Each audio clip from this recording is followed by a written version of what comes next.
Nezahualcóyotl.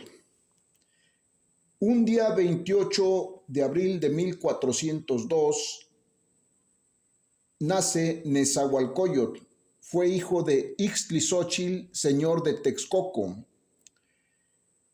En 1427 logra reunir a las fuerzas aliadas para luchar contra Azcapotzalco, y en 1431 se construye la Triple Alianza entre Texcoco, México Tenochtitlán y Tlacopan. Como filósofo, Nezahualcóyotl se equipara a los grandes pensadores griegos.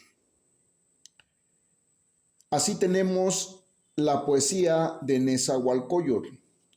Como genio militar se equipara con el griego Alejandro Magno. Como jurista se equipara al emperador romano Justiniano. Así tenemos las 80 leyes de Nezahualcóyotl. Como arquitecto constructor se equipara con el emperador romano Constantino. Como ambientalista se equipara a los majestuosos jardines de Babilonia.